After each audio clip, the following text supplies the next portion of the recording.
Welcome everybody to Clarington Kia, where it's your experience your way every day, online and in store. And in store for us today, take a look at this. It's a 2016 Nissan Leaf EV, full electric vehicle, absolutely no fuel. This is a great find. Now, before we jump into exactly what you're looking at here on this Leaf, just for you folks at home watching, this is a tour of this vehicle to explore not only how amazing this car is, but also the interior and exterior condition. So that way you know and have the confidence that this is the right vehicle for you. So you don't need to keep your eyes peeled. I will point out dings, dents, scratches as we go, and also tell you about the amazing features on this Leaf. So let's start off with the EV portion before we jump into obviously the other cool features on the car. So the SL model features the 80 kilowatt motor. So that's basically equivalent to about 107 horsepower on this EV. And it has a 30 kilowatt hour battery pack. Now the SL features, and the SV actually, but the SL, this one particular, features that 30 kilowatt hour battery pack. That is the largest battery pack available for the Leaf in 2016. Now, what does all that mean? The range on this, so the EPA range, the posted range, they say is 170 kilometers. Be quite honest, you're not going to get 170K, even at 100% down to zero, which you would never do. You're not going to get 170K. Realistically, I believe that the actual, consumable mileage, let's call it, is going to be around 150 kilometers before you're going to need to pull over and charge. So with that being said, let's talk about the charging options. So as we're doing that, I'm going to swing around to the trunk to show you one of the options. But there is a fast part charging port on the Leaf. It also comes with this in the trunk here. I'll show you. With a 120 volt charger. So in this bag here, this is kind of your, we're going to call it the OS. Oh, darn. Oh, you know what I mean. Charger. So this will plug in to a regular 120 volt outlet that you can just plug into the garage if you like. Now, it's not exactly the most time-friendly feature. If you're going to be driving this vehicle every single day, I'll close that up later. If you're going to be driving this vehicle every single day. See, these are live walkarounds. This is that way you know there's no fancy editing. We're going to show you everything. If you're going to drive this every single day on the 120 volt charger, if you were to plug this in with say 10% remaining battery, it's going to charge in about 15 hours or so. So not exactly overnight, pretty close, but not exactly overnight. Now let's say that your average commute brings you down to about 40% remaining battery. You could theoretically charge this overnight. If you get home, plug it in. By the time you get back out in the morning, you should be okay. Now the best way to own this EV would be to get a 240 volt charger in your garage. So that's essentially just run a 240 volt line, which is like a dryer, like a clothes dryer outlet to the garage. That you can get installed from an electrician from, I've heard, anywhere from $600 up to $1,200, depending on how much cable you're going to need, etc., etc. But that's kind of the range for that. But if you were to do that, then you can charge this battery in anywhere from around 5 to 6 hours, because this will charge at 6.6 kilowatts per hour charging rate, which is pretty good. If you were to think of like a modern Tesla, you're going to be charging around 8 kilowatt hours from a home 240 volt charger. So that's pretty decent charging time. And that will bring you from basically, 10% to 80, 90%, whatever you want to charge to in an overnight span without any concerns as far as range or time would go for that. Now, just before we get into everything else, there is an 8-year, 160,000 kilometer warranty on the EV battery. So that's going to protect you from battery degradation with over kind of that certain tolerance. But right now, looking at the battery stats in the car, it looked pretty good. But you do have the confidence of knowing that as well. And last but not least, there is kind of a interesting little, I thought it was on this one. Let's see here. No. So some of the SLs, I guess it was maybe 1 year newer that I was looking at, but one of the SL models would actually come with a little solar panel on the rear spoiler. Totally pointless though, so I'm not surprised that they don't have it anymore. But it was supposed to give you a little bit more charge. Never worked. That's probably why they got rid of it.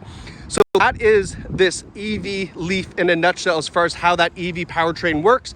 Fantastic, super fun to drive, lots of torque, of course, with an EV because it's direct power to a DC motor.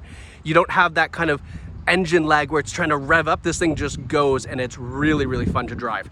Now let's get into some of the other specs on this EV, as well as the exterior and then interior condition. You can see up front we got these nice big headlights here. Now you can see a very aerodynamic shape that's obviously to give you better fuel efficiency. Now underneath this blue Nissan logo, that's for the EV logo, there is your charging ports, a fast charging port and then a regular charging port. As well, you can see here just a little bit of paint missing from that front there. I'm betting that's from the charging cord kind of being plugged in there and then just tapping the bumper every time that you were charging this vehicle up. And then another thing I noticed here, oops, just a slight scuff on the front bumper, really light. Really hard to see that as well. Coming around to the side, nice hatchback design, got lots of room in the back as well for storage. And then taking a look at these wheels here, there is a little bit of corrosion on one of the spokes. Nothing crazy, still looks really nice. And then you can see that zero emissions badge there, which is again a Nissan EV thing. We do have this window up here for your blind spot as well. That's a good pedestrian safety feature to have too. So when people are crossing at a crosswalk, you can see them in that little mirror, or little window, pardon me. And then coming around to side, that aerodynamic shape, you can see that big spoiler hanging over the rear window, just creating a little bit better drag coefficient. These wheels here as well, a little bit of corrosion on the alloy wheels. Again, nothing crazy. This is all cosmetic on those wheels for sure. Now you can take a look at the back. This Leaf at the back has a really cool presence. Those big tail lights that run all the way from the top down to the bottom bumper here. Nice, again, blue Nissan logo for their zero emissions. And then, as we saw in here, a really large trunk, quite deep as well. And then we have the 60/40 split seats, so those will fold down if you want to put a little bit more luggage or cargo in here. Back bumper's looking nice and tidy and clean. No dings, no dents, no scratches. Again, looking at the passenger side, this is as well in really great shape. It's kind of cool because it's overcast, so you can really see that gray paint kind of pop, that metallic flake. And nice thing about gray is that obviously hides a lot of that dirt and dust. Now just down here, I just noticed, again, being super picky. I don't know if you can see that right there, but we're being really picky as far as scratches because this is in great shape. So I just want to give you a look at every little thing that I can find. Sometimes we're finding bigger stuff, but this is in really nice condition considering it's got just under 80,000 kilometers on it. Now let's take a look in the rear seats. And you can see those are in great shape. Car smells great, definitely a non-smoker vehicle. Now one thing I did notice, if you look here, those rear seats sit up quite a bit higher. The battery pack is underneath, but that's going to give back passengers actually a better view of the road, and that's going to prevent motion sickness. So that's a nice little side effect of having that battery pack there. And then taking a look at the front seats are in great shape. No rips, no tears, no stains, no burns. Height adjustable driver's seat. And then one thing you can kind of notice on here is we do have rear heated seat controls on the seats for the front drivers, which is kind of funny. So that's for the rear seats, but back passengers can turn those heated seats on to keep everybody nice and warm. Now taking a look at our driver controls here, so you can see we've got a heated steering wheel. This is to show you the timer for how long it would take to charge the vehicle when you turn it off. I'll show you that in a second. This locks that charging port at the front. This opens the charging port, and let's open that up to take a look. So we'll just walk over here and take a quick peek at that charging port just to give you kind of the full view. So this pops open, and then you can see here we do have the two charging ports. So this is the one that you would plug in at your house at night, and then this is for fast charging as well. And as far as charging stations are concerned, wow, good speaking. As far as charging stations are concerned, there are charging stations all across Ontario. That has been a really hot topic lately.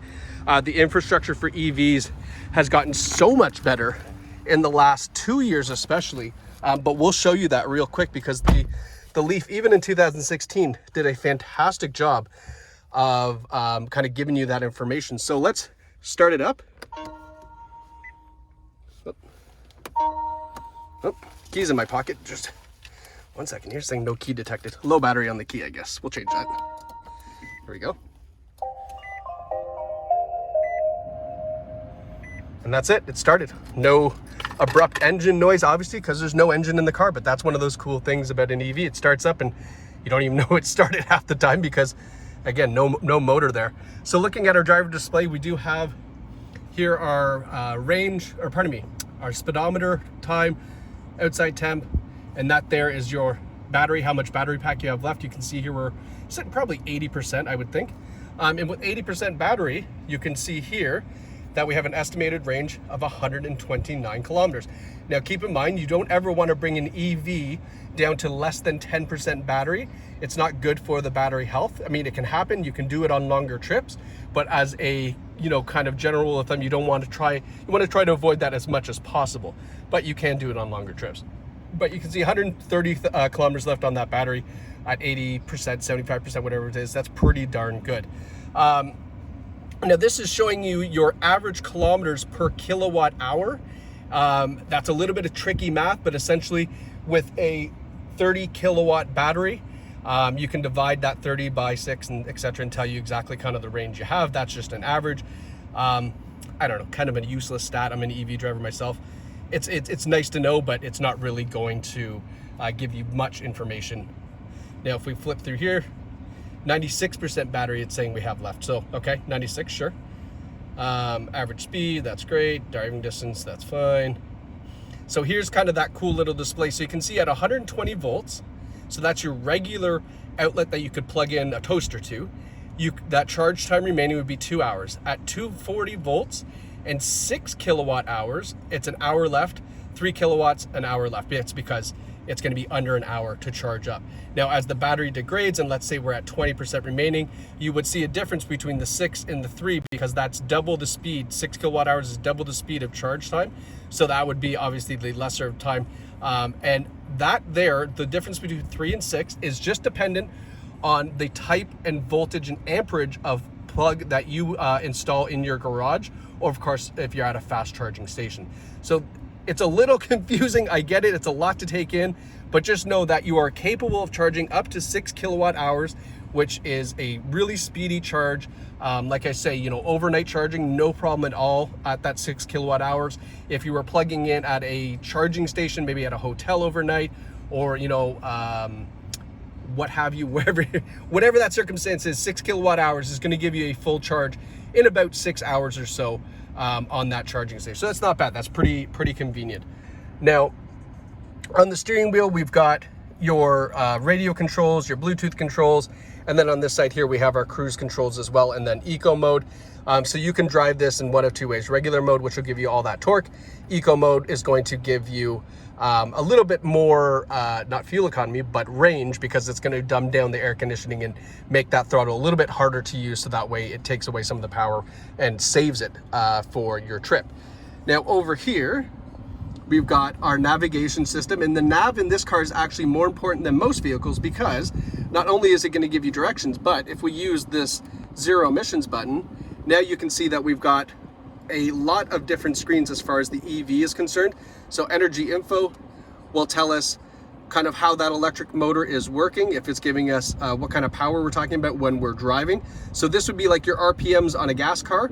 And then you can see when it goes into the blue, that is charging. So this has regenerative charging, meaning when you are coasting or braking, it's taking that power and reversing the electric motor and using it as a generator to then charge up your battery as you coast and brake, which is fantastic. Again, that will give you that extended range, especially if you're in stop and go traffic. This is where it actually gives you more range in stop and go traffic, which is quite the contrary. Usually in stop and go traffic, you get less fuel economy, but in an EV, you get more range. So that's one of those things. If you're a stop and go traffic driver on the DVP 401 every day, this would be great for you. It can show you as well that the climate control, how much kilowatts it's using, and other systems. So, I mean, you can play your little EV games with this to try to get the maximum range. And that's what I found is the fun part, is trying to see how far you can go and what you can do when you're driving to get better range out of an EV. Driving range, of course, is going to tell you. So this is kind of that cool map. It shows you the white circle here is 90 kilometers out from where you are. The gray circle is 129, which is basically your maximum driving range, which, as we said, we wouldn't want to do on a regular basis, but it does give you that. So let's say you were, way over in the East Coast where they don't have as many, but still a lot of charging stations. That would be a little bit easier, or a little bit more, relevant to know that information. But you can see, look at all the blue dots as far as EV charging is available here, like unbelievable. Let's see if we can zoom here. So look at all the charging stations. I mean, if you want to know how many there are, you can also go to nearby stations and near current location, and then look at the list, right? Like, I mean, there are so many just within our immediate distance of the vehicle. So you don't have to worry about charging your EV. I'm going to be quite honest with you. Even the en routes on the 401 now all have quick charging stations for EVs, which is fantastic. Charging timer, again, this will, you can basically edit this so that way it charges on off-peak hours. So if you do have that fast charger at your house, you can change it so it only charges from 7:30 p.m. and onwards, so that way you get obviously a little bit less electricity bill. But if you want to know how much this costs to charge up, you are talking dollars per day, like $1, maybe $2 a day to charge your EV to give you that range back to around 150, 160K. So, I mean, talk about efficient, talk about fuel savings. I mean, this is the way to go. And then we have some other stuff here. We're getting too detailed into it. But anyway, audio system, Bluetooth audio, Sirius satellite radio. We have all of our digital media here as well. Your phone connections, and then all of your kind of touchscreen stuff here, which is kind of cool. You can load Nissan apps and all that stuff as well. Nonetheless, as we digress, let's continue on. We've got our heating and air conditioning down here, which again, this is a little bit different system with the heating and air conditioning because it's an EV, but nonetheless, it's blowing nice and cold, and it's going to be much more efficient when you use it in auto, so that way you aren't constantly adjusting the temperature and the fan speed. It'll just do it automatically for you. Looking down here, we've got a USB input. We have driver and passenger heated seats, of course. What do we have over here? We've got, I don't know what that is. We've got some kind of port. I can't see it. This is kind of the interesting thing here. We've got our shifter, which is a little unique. So you can see here how we operate it. So basically over and then up for reverse, which then activates our rear view camera. Or we can go over and down, which puts it into drive. And then you can see here, everything is in drive. Pretty cool stuff. And then just push P for park. Pretty simple stuff, right? Looking down here, we've got a little armrest in here, and that is going to cover more or less the interior and the controls for the Nissan Leaf. But before you jump out of here, take a look at this, because this is the CarFax for the Nissan Leaf. This is important information to know. We have glass records fans, so that just means that they've changed the windshield. Maybe there's a stone chip or a crack that needed to get changed. That's actually a little bit more common in an EV to get stone chips because of the aerodynamic shape. It's kind of a magnet for that. So, just something to keep an eye out of. Make sure that your insurance covers glass coverage, because you might need to change a windshield in the ownership of the Leaf because they are so aerodynamic. I had the same problem on my vehicle. No US history. We got 3 service records. That's something we forgot to cover. Service. There is no service for an EV. There's literally nothing that you really need to do other than brakes and tires, because when you think of it, there's no engine. So you're not worried about oil changes every 5,000K, 10,000K. There's no fluids to be changed, right? This is why EVs are so economical, because realistically, they are almost no maintenance. They save you everything on fuel. We're talking $1, $2 a day to charge up to drive your 150, 160 kilometers. And not to mention, a lot of the fast chargers that you're going to find at hotels and stuff like that, they're all free. So if you're thinking this is my commuter vehicle, but I might take the family to, Great Wolf Lodge, let's say Niagara, they have free charging there. So that's one of the really amazing things as well, is that the charging network, a lot of them are free, or, still same thing, pennies to charge up. You might be looking at a $2 or $3 charge on one of the en routes as compared to, a $1 to $2 charge at home. But this is, I can't say enough about EVs. I love them. I drive one. I would never go back to a fuel burning car if I don't have to.